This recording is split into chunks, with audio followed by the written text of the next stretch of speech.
पण औरंगजेबाला चांगलं कळून चुकलं होतं, याचा कितीही प्रतिकार केला तरी याला काहीही परिणाम होत नाही. आता ह्या शिवाजी राजाशीच आपण दोस्ताना करायला हवा. दिल्लीच्या तख्तावर चळवळ चालू झाली भावाभावांची. कारण शहेनशाह आता मरायला टेकला होता आणि त्या गादीवर बसण्यासाठी आज शहेनशाहच्या पोराची चळवळ चालू झाली होती. त्यात हा औरंगजेब क्रूर या वक्ताला होता बुरहानपूरला. पण या औरंगजेबाला कळून चुकलं शिवाजी राजांबरोबर लढत बसावा का दिल्लीच्या तख्तावर जावा.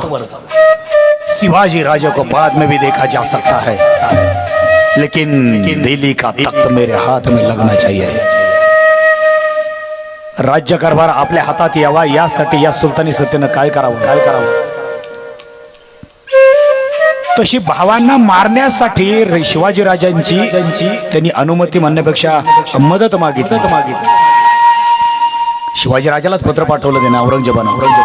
राजाजी हम आपको बहुत अच्छी तरह से जानते हैं. आपका नाम का डंका तो दाहिने दिशा में घूम रहा है राजाजी.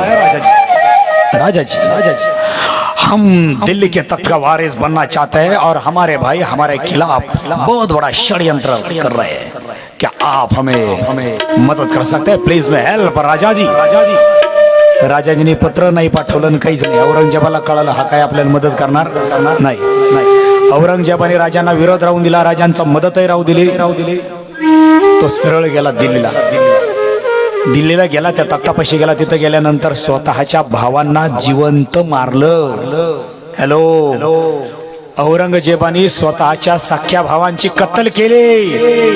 भांडण करायला आणि वाटण्या करायला झंझटच नको. आणि भावांना मारलं आणि बापाच्या मोहर गेला. औरंगजेब बापाला म्हणतोय,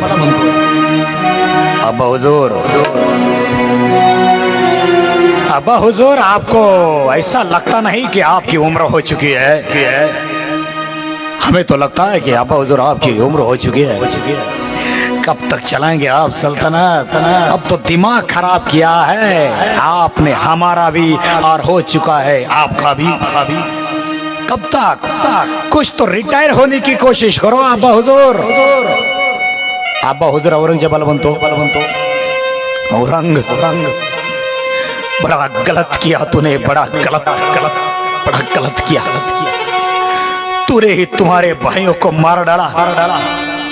आखिर क्यों? अगर तुम सही सलामत अच्छी मुझे चाहते तो ये सल्तनत हम तुम्हें सौंप देते, हम तुम्हें ये दे देते. लेकिन तुम्हें बिल्कुल भी शर्म तक नहीं आई. तूने तुम्हारे भाइयों को, अब्बा हुजूर मैंने तो सिर्फ मेरे भाइयों को मोक्ष दिया है, मुक्ति दी है हमने उसे, मुक्ति. हम तो चाहते हैं मुक्ति तो और मोक्ष तो हम आपको ही देना चाहते हैं. आप लेना चाहेंगे? आप मोक्ष लेना चाहेंगे? बादशाला वाटलं याने याच्या भावाला मारलं, हे घाबरलं नाही, माझं झालं मग आता मरायचं. 4 दिवस येडवाकडे जागाचे, मला मारून टाकीन. म्हाताऱ्याचे इंडिकेटर लागले, घाबरायला लागलं म्हातारवाला. औरंगजेबाला नहीं बेटे मुझे मत मारो. ये चाहे तो सल्तनत तुम ले सकते हो, लेकिन मुझे मत मारो. मुझे जिंदा रहना है. अब्बा हुजूर क्या करोगे जिंदा रहकर? क्या करोगे? ही तर बदल आहे बर का. हा शिवाजी राजांमध्ये तख्तावर येणाऱ्या हिंदू राजाच्या आणि इस्लाम राजांमधला हा बदल आहे. आमचे राजे शहाजी राजे कैद झाले जिंजीमध्ये, तर शिवाजी राजाने बापाला सोडण्यासाठी कोंडाणा दिला. थोरल्या पोरानं कदंबी किल्ला दिला, बंगळूर शहर दिला. आणि इथे अरे एकीकडे शिवाजी राजा आपल्याला बापाला कैदेतून सोडतात, आणि इथं एकीकडे ही मुस्लिम सत्ता आपल्या बापाला कैदेत टाकते. हा फरक आहे त्यांच्यामधला आणि आपल्या राजांमधला. औरंगजेबाने आपल्या बापाला कैदेत टाकलं, अंधारा खोरीत डांबून टाकलं. बस फक्त खायला पोहोचायचं, बाहेर निघायचं नाही. आणि स्वतः आलमगीर बादशाह म्हणून दिल्लीपती झाला. महाबत खान आला. औरंगजेब आपने खामोश. महाबत खान, जबान संभाल कर बात करो. दोन झापडीची तुझी जीवन आई. एक झापड टाकली तर मरून जाशील. इस दिल्ली के तक के बादशाह हम हैं. हम कहो आलमगीर, आलम शाह, बादशाह बोलो. बळजबरीने त्यांच्याकडून म्हणायला लागला. आणि एक चांगला सत्यानं मुहूर्त काढला. जून 1659. आणि तख्तावर औरंगजेब पोहोचला. बसलाय. कसा कसा दरबार भरलाय आणि औरंगजेबाची तेवढे एंट्री येणार.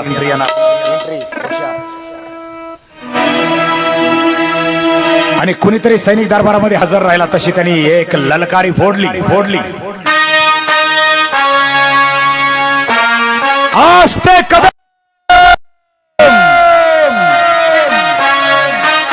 नजर वर कलम, बा बा मुलाहिजा, तहे दिल होशियार.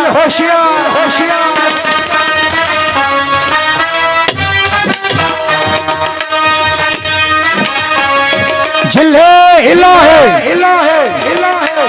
सुभान के गाजी मालिके तख्ते हौस हजरत बहादुर अब्दुल मुजफ्फर शहंशाह हिंदुस्तान कोपरा शिकार बहुत शिकार बुनियादे जन्नत अंजाने मन्नत जहापना बादशाह मोहिउद्दीन मोहम्मद आलमगीर औरंगजेब बढ़ रहे कदम, तशरीफ ला रहे हैं. होशियार.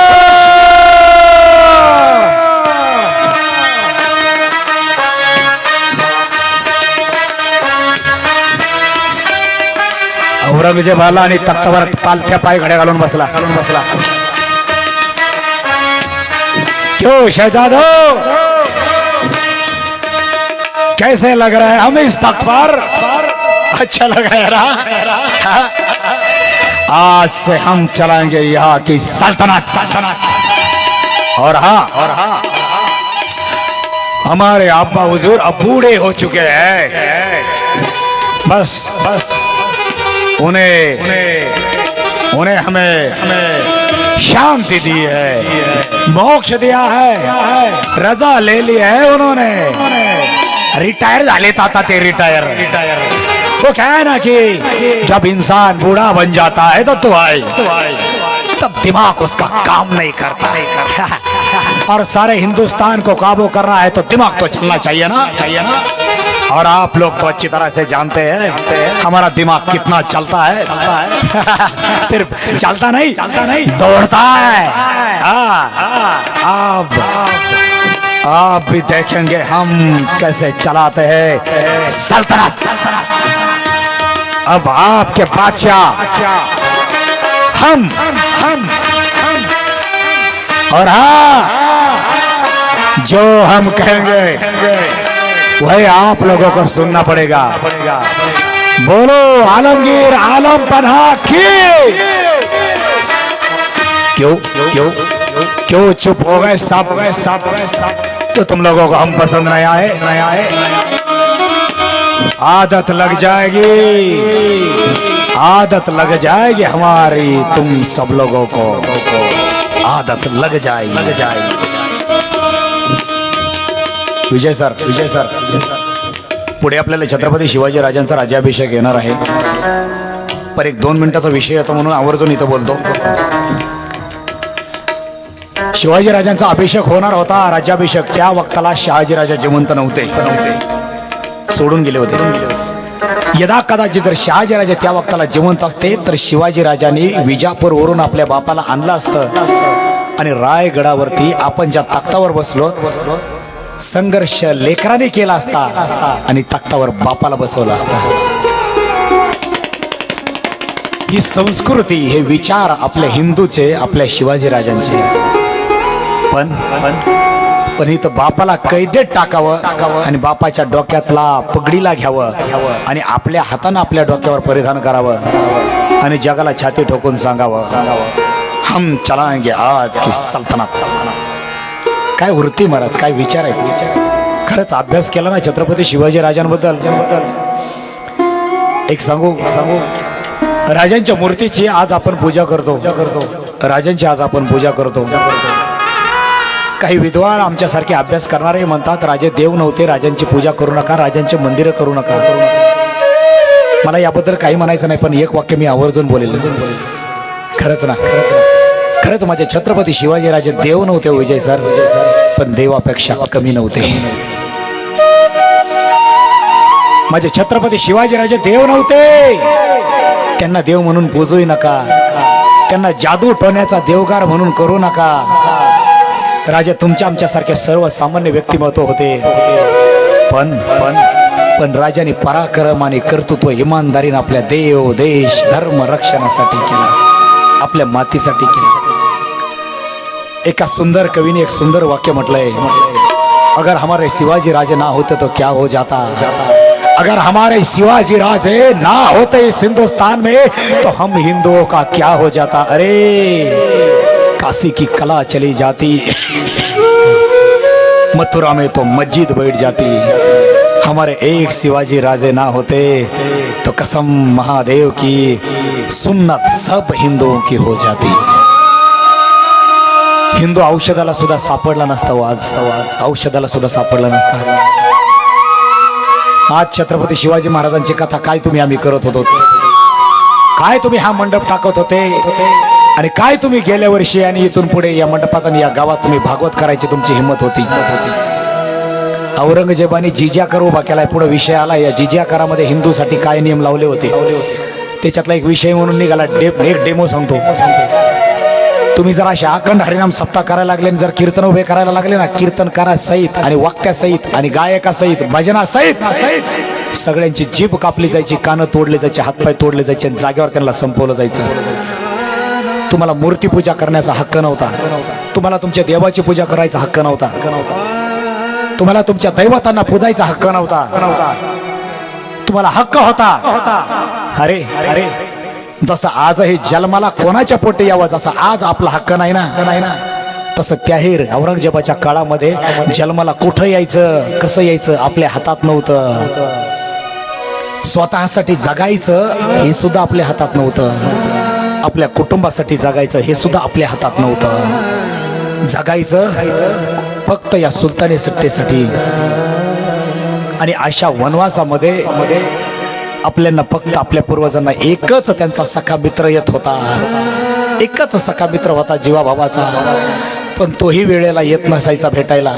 त्या मित्राचं नाव होतं मृत्यू.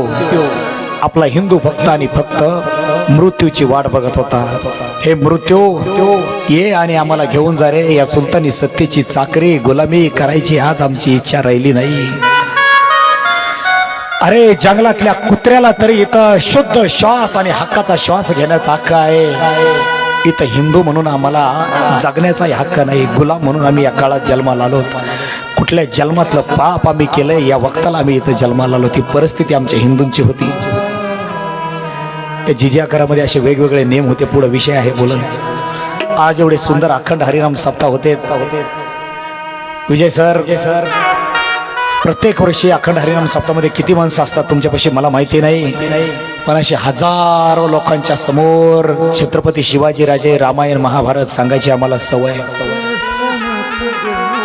पण एक आम्ही अंतकरणातून करतो, आवाज घसा तुटेपर्यंत करतो. काल रात्री अक्षरशः डॉक्टरांना भेटायला गेलो होतो आम्ही, गोळ्या घेऊन आलो होतो, आराम केला. ही खूप मोठी आमची तळमळ आहे, जीवापासून तळमळ आहे हे सगळे सांगायची. आज आपल्या या समाजाने किती इथे यायला पाहिजे होतं, हिंदूंनी किती यायला पाहिजे होतं. फक्त अकोट गावच या ठिकाणी कथा सप्ताह करताय म्हणून आपल्या गावातल्यानीच यावा असा काही नवस नाही. शेजारचे पाजारचे गच्च जागा पाहिजे होती, गच्च तुफान. भविष्यामध्ये पुन्हा जर या गावाच्या जवळ कधी येण्याचा योग आला तर भगवंतानी असे श्रोते आम्हाला द्यावेत कारण जेवढे श्रोते आमच्या समोर असतात ना, आम्हालाही प्रश्न पडतो यांना काय काय सांगावं. आणि श्रोते जर कमी असतील तर आम्हालाही प्रश्न पडतो यांना काय सांगायचं. पण एवढे काही कमी आहेत असं म्हणायचं कारण नाही. छान आहेत, चांगले आहेत, आनंद आहे. पण हे स्वातंत्र्य आपल्याला नव्हतं. हे स्वातंत्र्य आपल्याला शिवाजी राजाने मिळवून दिलं. राजांचे विचार घराघरामध्ये घेऊन जा. नुसते शिलार महाराज आणि त्यांच्या साथीदारांनी खूप चांगली छत्रपती शिवाजी महाराजांची कथा केली आणि करतायत म्हणून आम्हाला कौतुकाचे थापही देऊ नका. त्या कौतुकाच्या थापेचे आम्ही भुकेलेलो नाही आहोत. आमच्या या तळमळीमधून तुमच्या घरातली लेकरं अशी बाहेर यावीत. जशा माय माऊल्यांना वागवलं तसं आज आमच्या लेकरांनी शत्रूची जरी माय माऊली आली तरी तिच्याकडे आई आणि बहीण म्हणूनच बघावं. ती बघण्याची वृत्ती त्यांना मिळावी म्हणून ही छत्रपती शिवाजी महाराजांची कथा. विजय सर, भारत हा एक असा देश आहे, वर्षानुवर्षे गेली, शतकान शतके गेली, इतिहासामध्ये कुठेही उल्लेख करून मला दाखवा एखाद्या पुस्तकामध्ये, एखाद्या ग्रंथामध्ये, एखाद्या बकरीमध्ये की हिंदू राजांनी स्वतःहून आक्रमण दुसऱ्या देशावर केलंय. कधीच केलं नाही आक्रमण, कधीच केलं नाही. अरे त्या ग्रीक देशातून एक राजा हिंदुस्थानला गिळंकृत करायला निघाला होता 2500 वर्षापूर्वी. ग्रीक देशातला राजा निघाला होता, त्याचं नाव होतं अलेक्झांडर. त्याला सिकंदर म्हटलं जातं, नाव तुम्ही ऐकलं असेल. तो अलेक्झांडर भारत देशावर आक्रमण करायला निघाला कारण तो ज्या राज्यावर, ज्या देशावर आक्रमण करायला जाईल राजे महाराजे त्याच्या पायाखाली लोटांगण घालायचे. कारण तो स्वतःलाही म्हणत होता देवपुत्र आहे मी. सगळे राजे महाराजे त्याच्या पायावर लोटांगण घालायचे, त्याला शरण यायचे. भारत देशाला गिळंकृत करायला आला होता हा ग्रीक राजा अलेक्झांडर याने की सिकंदर. पण भारतावर आक्रमण करायला जात असताना त्यांनी त्याच्या गुरुदेवाच्या पाया पडला आणि गुरुदेवाला म्हणावा गुरुदेव, आपके लिए हम हिंदुस्तान से क्या लेकर आइए, बताइए आपके लिए हमें आशीर्वाद दीजिए, आपके लिए हम हिंदुस्तान से क्या लेकर आ सकते हैं. त्या गुरुदेवाने अलेक्झांडरला सांगितलं, दत्तूबाई सिकंदर, मुझे कुछ भी मत लेकर आओ, लेकिन खाली हाथ तुम मत आओ. पता है क्यों? तुम आज तक हर राज्य पर आक्रमण करते रहे, हर राज्य का राजा तुम्हें शरण आ चुका, लेकिन ये हिंदुस्तान है, याद रखना, वो संतों की भूमि है, वो भगवान रामकृष्ण की भूमि है. उस मिट्टी पर जिसने पांव रखा वो सही सलामत वापस आया भी या नहीं, आएगा ही नहीं, उसकी भी कोई शाश्वती नहीं, उसकी कोई खातरी नहीं दे सकते हम. नहीं नहीं नहीं नहीं नहीं, नहीं, नहीं. लेकिन सिकंदर, एक बात सुनो, एक बात सुनो. त्या भारत देशात गेल्यानंतर हमेशा याद रख, ज्यांच्या हातामध्ये तलवारी आहेत त्यांना मारायच्या भानगडीत पडू नको. हॅलो, ऐकाय ना तुम्ही? गुरुदेव अलेक्झांडरला म्हणतात ज्यांच्या हातामध्ये तलवारी आहेत आणि ते तुमच्यावर आक्रमण करून आलेत त्यांना मारायच्या भानगडीत पडू नका. गुरुदेव, मग कोणाला मारायचं? गुरुदेवाने सांगितलं, जो माणूस त्यांच्या हातात तलवारी देतो आणि जो त्यांना मोटिवेट करतो, प्रेरणा देतो, तलवार चालवायला प्रेरणा देतो, प्रवृत्त करतो, त्यांचा मोटिवेशनर देणारा तो लीडर मारा. विजय सर, मी स्वतःला लीडर म्हणत नाही, पण लाखो माणसांमधून एक वक्ता तयार होत असतो. आमच्यासारखे वक्ते मी कौतुक करून घेत नाही माझं, आमचं सॉरी, पण मी नेहमी सांगेल या दृष्टांमधून दत्ता महाराज तुमच्या आमच्यासारख्या या झोपलेल्या मस्तकांना खळखळून जागा करणारे मोटिवेट आहेत, प्रेरणा देणारे आपण आहोत. या प्रेरणा देणाऱ्याला मारायचं सांगितलं. अवघड आहे. राजे महाराजे अनेक आले गेले, स्वतःहून आक्रमण केलं, पण माझ्या राजाने केलं नाही. एवढ्या धावपळीच्या काळात विजापूरच्या दरबारामध्ये आजपर्यंत आदिलशाही चालवत असलेला आदिलशाह बादशाह मरण पावला, मेला गेला. तो 24 नोव्हेंबर 1600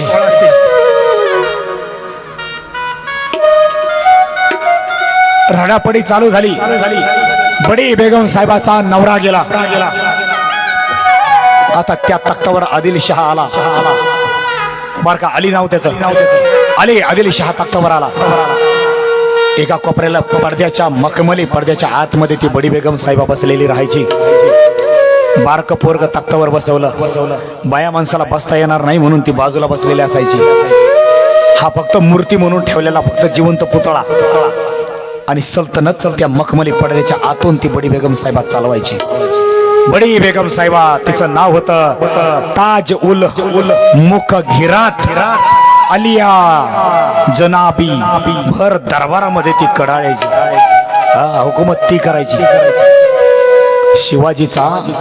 शिवाजीचा पराक्रम वाढत चालला. हे तिच्या कानावर तर होतच होता. एकदा असाच तिनं दरबार भरवला आणि दरबारामध्ये खासे खासे सरदार हजर होते. मुसे खान, हसन खान, मुसे खान, हसन खान, सिद्दी हिलाल, याकूत खान, नाईकजी पांढरे, प्रतापराव मोरे, बाजी घोरपडे, मंबाजी भोसले, राजे शहाजी राजे, अंकुश खान, झुंजारराव घाटके, रुस्तम जमा. हे खासे खासे सरदार राजांच्या समोर, बादशाच्या समोर हजर होते. खुद्द जातीने राजे शहाजी राजे सुद्धा हजर होते. पडद्याच्या आड तळपायच्या आग मस्तकात गेली. पाताळ यंत्रिक काजाची ती बाई मखमली पडद्याच्या आतून बोलली, शिवाजी बंडखोर आहे. तुम्ही जाणता, या शिवाजीला मारा. शहाजी हम अच्छी तरह से जानते हैं कि शिवाजीच्या बंडखोरीला प्रवृत्त करणारे तुम्हीच आहात. सांगा त्याला. बडी बेगम साहेबा क्षमा असावी. आम्ही पत्राद्वारे आमच्या शिवराजाला हजार राजा नहीं है वो. आप राजा कहेंगे आपके बेटे को. क्षमा साहेबा. और शिवाजीला आम्ही आमच्या पोराला लय खले ते पाठवले. पण बडी बेगम साहेबा पोरग होणार आहे. ऐकत नाही आमचं. आम्ही हजार तर सांगायचा प्रयत्न केला. इथे ये ऐसे सांगितले. इथे इजापुरामध्ये चाकरी करा ऐसे आम्ही सांगितले. पण ऐकतो कुठे. शहाजी, हमें ऐसा लगता है कि आपको जाना चाहिए. क्या आप जा सकते हैं और आपके कुंवर शिवाजी बेटे को इस बीजापुर के तख्त के सामने हमारे सामने आप पेश कर सकते हैं. शहाजी राजाने असं वर हात केले. नाही, तुमचा तुम्ही तिकडे गोळ घाला. माझंच पोरग रक्ताचं माझंच ऐका ना. तुम्हाला मारायचं असलं तर मारा. त्याला धरून आणायचं तर आणा. तुम्हाला काय देवा लावायचे त्याला मला काय सांगू नका. पोरग माझं ऐकत नाही. एकदम तुकार पोरग झालंय. उन्हाळ पोरग झालंय. शहाजी राजांना माहिती होतं आता काही बोललं तरी काय होणार आहे आणि काही केलं तरी काय होणार आहे. शहाजी, आपकी गुस्ताखी हम जानते नहीं. ऐसी बात नहीं है. तो फिर ठीक है. मग आता तुम्ही तुमच्या उघड्या डोळ्यानं तुमच्या मुलाचा मृत्यू बघायला तयार राहा. शहाजी राजाने वरमुडक केलं. बडी बेगम साहेबाकडे पाहिलं आणि शहाजी राजे म्हणाले, ठीक आहे बडी बेगम साहेबा, मंजूर आहे. आनंद आहे मला. उन्हाळ माझं पोरगा माझं ऐकत नाही काय. बापाचे शब्द मोडतं काय. तुमचा तो गुलामच झाला पाहिजे. राणी साहेब अशी काहीतरी चाल चालवा की जेणेकरून शिवाजी तुमच्या समोर नाक घासत आला पाहिजे. काय आता ह्याच वराच्या उलट्या बॉम्बा. याला म्हणायचं हत्तीचे 2 दात. दिखाने की कोई और लकड़ी खाने की कोई और. बड़ी बेगम साहेबा पुढे म्हणाली, कौन है इस मैकलाल में.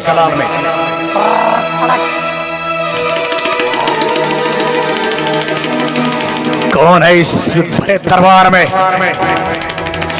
क्या ऐसा एक भी मैकलाल नहीं कि उसका पर शिवा भोसले को कैद करके हमारे सामने पेश कर सकता है, हमारे सामने उसे घिसट कर ला सकता है.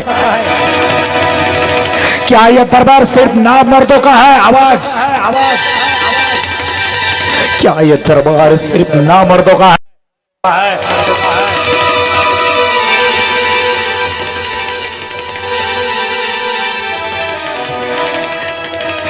क्या इस दरबार में ऐसा एक भी मैकालाल नहीं कि जो हमारे सामने से जाएगा और उसका पर शिवा भोसले को लेकर हमारे सामने आएगा?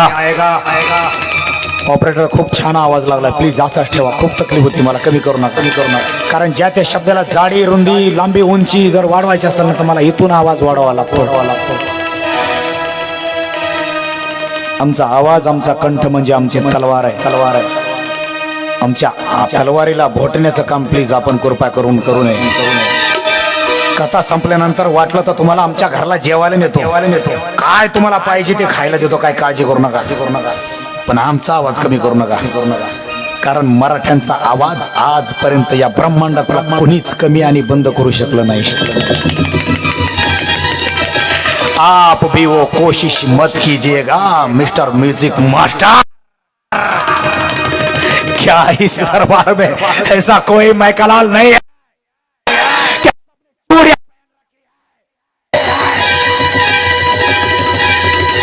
पाठीमागच्या कोपऱ्याला एक सैतान उभा होता, भला दिप्पाडचे धपाड, हत्ती सारखा. कारण भले मोठे बोकडं कापून खात होता, मेंढर कापून खात होता हे राक्षस. जंगलातले जनावर तोडून फोडून खात होता, हे कच्चच खायचा. मांसाहार खाणारा हे राक्षस रस्त्याने जर चालायला लागला ना तर ढाण्या वाघ नाही, भला मोठ्या जावळीच्या खोऱ्यातला भलदंड हत्तीच रस्त्याने चालतो का काय, असा हा राक्षस होता.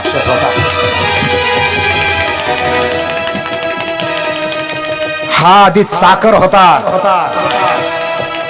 आधी रणदुला खानाच्या हाताखाली हा एक साधा सेनापती होता. वाईचा हा 14 वर्ष सुभेदार होता. तब्बल 1 नाही 2 नाही 14 वर्ष हा सुभेदार म्हणून वाई मधले सगळ्या वाट्या त्याला माहिती होत्या. सगळ्या वाटा त्याला माहिती होत्या. यांनी शब्द टाकावा आणि चांगल्याने झेलावा. कारण याच सैतानानं शिर्याचा नाईक कस्तुरी रंग याला अभय वचन देऊन भेटीला बोलावलं. गोडाचं धोडाचं बोलून यांनी आपल्या भेटीला बोलावलं आणि विश्वासघातानं या हरामखोरानं त्याचा शिरच्छेद केला होता. आणि या सैतानानं राजे शहाजी राजांना कैदेत टाकायचा प्रयत्न केला होता, नवत टाकला होता. याच राक्षसानं राजा शहाजी राजांच्या थोरल्या मुलाला म्हणजे राजा संभाजी राजाला दगा फटक्यानं कनकगिरीच्या वेड्यामध्ये तोफेनं डागणी दिली होती, तोफेनं उडवलं होता. हाच सुलतान वाईचा 14 वर्ष सुभेदार असलेला आता पुढे आला होता. त्याच्या पावलं पुढे यायला लागले आणि सगळ्यांच्या माना पाठीमागे सरकल्या. पाठीमागे सगळ्यांनी माना वळवल्या. या सुलतानी राक्षसाचं नाव होतं. हा सुलताना राक्षस आयऱ्या गायऱ्या माणसाचा नाही, सर्वसामान्य एका बाईचा मुलगा होता. म्हणजे इजापूरच्या दरबारामध्ये जेवणा खावणाळीचं काम करायची त्याची आई भाटारीने म्हटलं जायचं त्यांना. भाटारणीचा हा मुलगा पण स्वतःच्या मनगटाच्या जोरावर एवढा बलदंड एवढा मोठा झाला होता. 10-15 हजाराचा स्वतःचा वैयक्तिक प्रायव्हेट म्हणूया त्याला, स्वतःचा वैयक्तिक फौज फाटा त्याचा होता. आणि हत्तीचा बलदंड देह घेऊन आलेला हा राक्षस पुढे सरकला. सगळ्यांच्या माना पाठीमागे वळाल्या. कोण होता तो राक्षस? त्याचं नाव होतं खान-ए-आजम अफजल खान.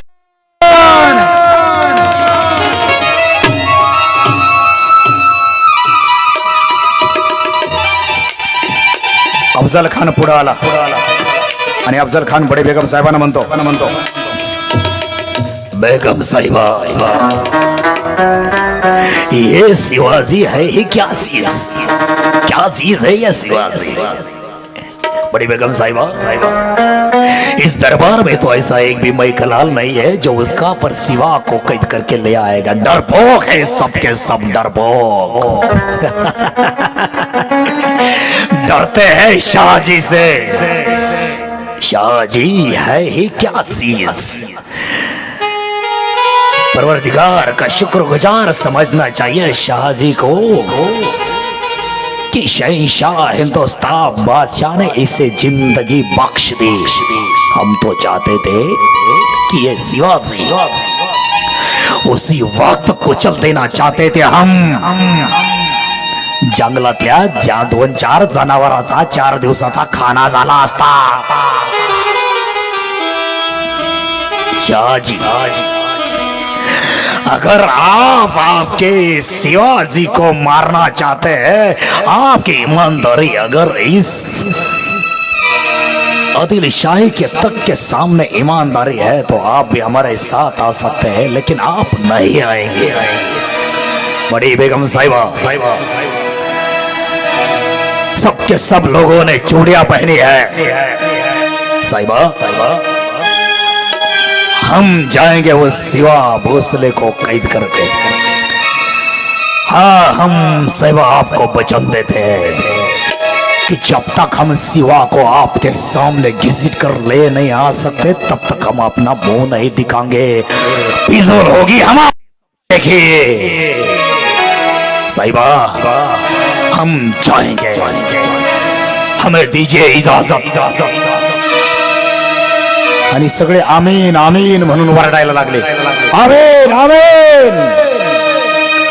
त्याला हार्दिक शुभेच्छा द्यायला शहाजीच्या समोर शिवाजीला कैद करून आणण्यासाठी। आणि अफजल खानाने निघायचा बेत केला। पण बडी बेगम साहिबा म्हणाली त्याला, फाजल अफजल, हमें आपसे यही उम्मीद थी। वाह, आज आमची मान टाईट केलीच अफजल तू। अफजल, तुला पाहिजे तेवढा फौज फाटा घेऊन जा, पण त्या शिवाजीला काहीही करून आमच्या समोर नाक घासत फरफटत आण। बडी बेगम साहिबा, आमची तलवार आता आंघोळ करेल ते शिवाजीच्या रक्तानं। बहुत खूप। आता बडी बेगम साहेबाला काहीही करून अफजल खानाची प्रेरणा वाढवायची होती, त्याची ताकद वाढवायची होती, त्याचा मान सन्मान केला गेला। आधी अतिशय उत्सवामध्ये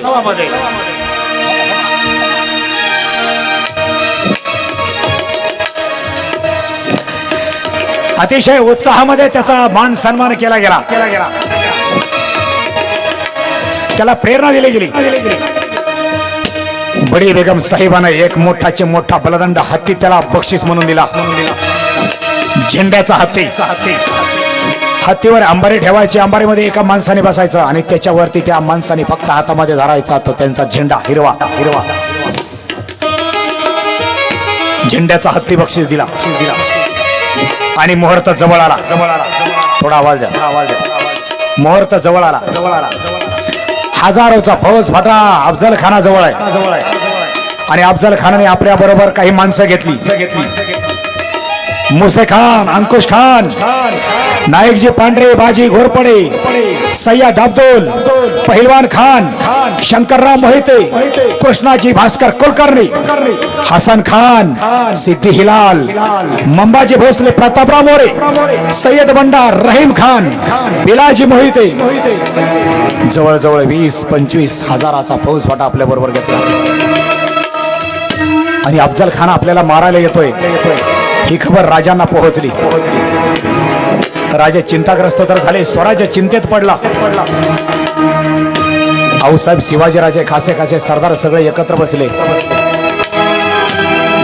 आणि सगळींच्या मनामध्ये एक आतुरता आणि एक चिंता आणि चिंताग्रह वातावरणामध्ये आऊसाहेब राजांना बोलतात,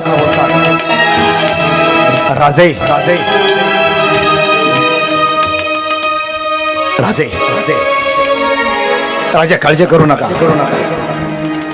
राजा, तुमच्यासारख्या माणसानं अशा वक्ताला थकून जाणं म्हणजे स्वराज्याने थकून जाणं।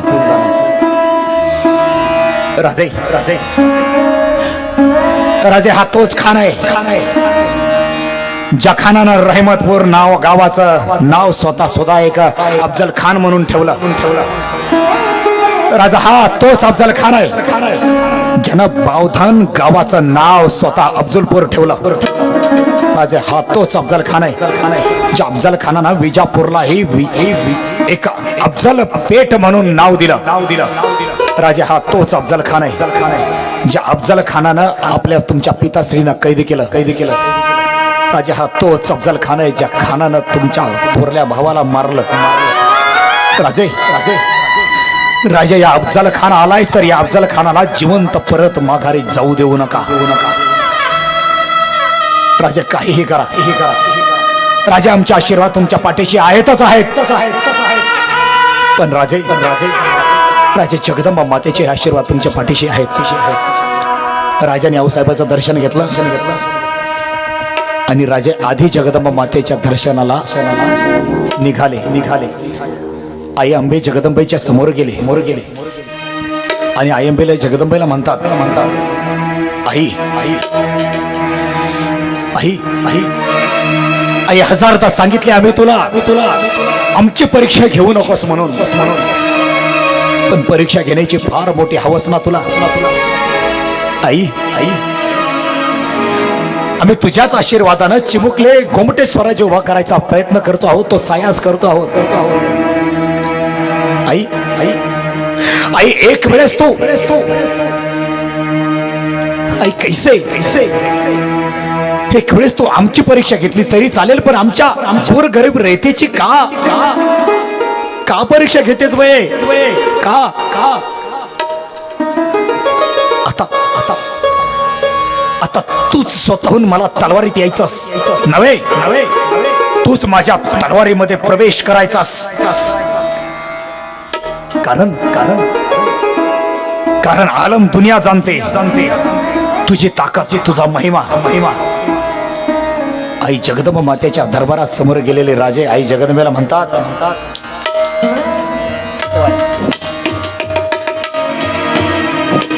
महाराष्ट्राचं दैवत आमची जगदंबा माता आई तुळजा भवानी. ज्या राजा शहाजी राजाने आई जगदंबा माता आपल्या पाठीशी राहावे म्हणून शहाजी राजाने राजे 12 वर्षाचे असतानाच कवड्याची माळ राजांच्या गळ्यामध्ये टाकली होती. ती कवड्याची माळ अजूनही राजांच्या गळ्यात तशीच होती आणि राजे विनवणी करतात जगदंबा मातेला